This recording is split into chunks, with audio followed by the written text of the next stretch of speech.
Hey everyone, today I'm going to be reviewing this Rotor MOC that I made. So, if I had to guess, I would say this MOC is about 600 pieces. I decided to go with a bulkier design for Rotor. The original set, of course, was a pretty skinny build, but I decided to make this particular MOC much bulkier because of the heroes. So, I only have one hero built so far. This is Bulk 1.0. The Revamp. Now, these are the only two 1.0 MOCs that I have up right now, and I'm not sure if it's even going to be possible to make the entire series, but I plan to at least do one or two more MOCs.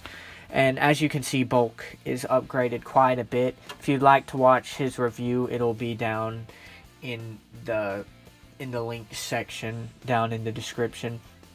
So as you can see, he's about 10 inches tall. And Rotor is actually about the same height. I mean, the top of his rotor is almost at 11 inches, which is unfortunate because Rotor was quite a bit taller, but my design, I accidentally shrunk him down a little bit. But I don't think it's too bad having the heroes and villains be roughly the same size. If I do a Von Nebula revamp, he'll be much bigger, so don't worry about that. If you're thinking, oh, I don't want all the villains to be the same size as the heroes, well, Rotor will probably be the only one. I plan to make Rotor too, and if I do in fact make him, he's actually going to be a little bit smaller since he hunched in the movie and everything, and he was just smaller. So I'm going to try to make the scale of the other sets a little more realistic. But now that we've gotten his size comparison out of the way and I've spun him around a few times, I'll go into the detailed review. I really like the leg design. It has a pretty good range of movability.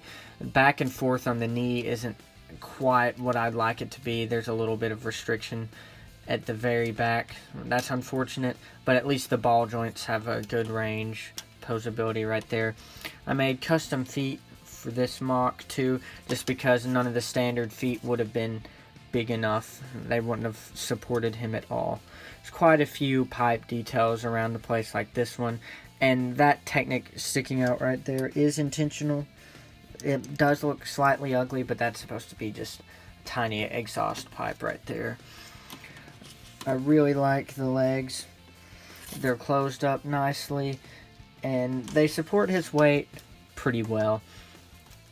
They took me a while, of course, because I used a pre-built bone piece in orange there, as you can see. And so I just covered it up with Technics. And sometimes that can take a while to tweak it until it's exactly right. Now, the lower leg is completely custom. There's not any sort of pre-built bone piece in that. And it is tricky every once in a while making, once again, a new fully Technic leg. Those get tiring. That's why I've started using at least one bone piece in my leg designs, because it can be tiring just stacking Technics upon Technics until you finally have something sturdy enough to call a leg. Now let's move on to the upper body. The arm design is pretty cool. Of course, it's different on each side. He had some sort of gas launcher on the set, so of course I kept that for his right arm. And then his left arm over here, he had a meteor blaster launcher, so I kept that kind of the same. I used the rail pieces, but then added, of course, a barrel to make it look a little more realistic. And he actually is a little bit disproportionate in this sense. Look how far his body goes back. Now, that's because of the rotor, of course, but it looks a little odd from the side. He's very deep, as you can see, and he's pretty wide too, and that kind of makes him look a little cartoonish. Now, of course, he is a robot, so proportions don't have to be perfect, but I really like the arm design. I think it looks pretty good.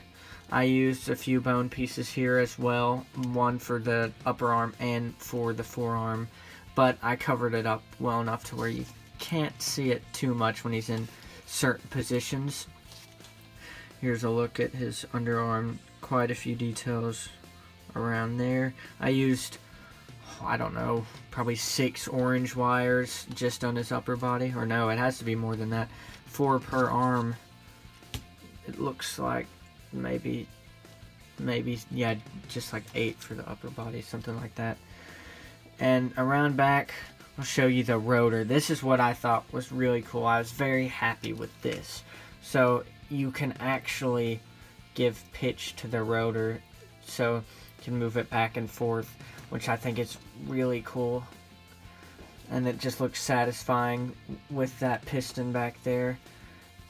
I was very happy with that function. I think they should have done that for their original set now, but I just really like that. It's very satisfying to take it back and then put it back forward. So I think that's really cool. I'll just flip them around a few more times so you can see every last detail. I'm not going to point out everything specific, like all the vents or anything. You can see that for yourself. And yeah, I think that's pretty much good for the upper body. As always, tell me what you think in the comments. I'm very interested to hear everybody's thoughts.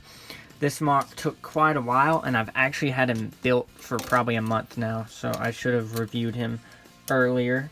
But regardless, he has been reviewed now. So tell me your thoughts in the comments, and if you have any improvements, of course, those comments are always welcome too. I would love to hear anybody's thoughts. And so that's really all I have for this video. As always, thanks for watching. Please like and subscribe and check out some of my other videos.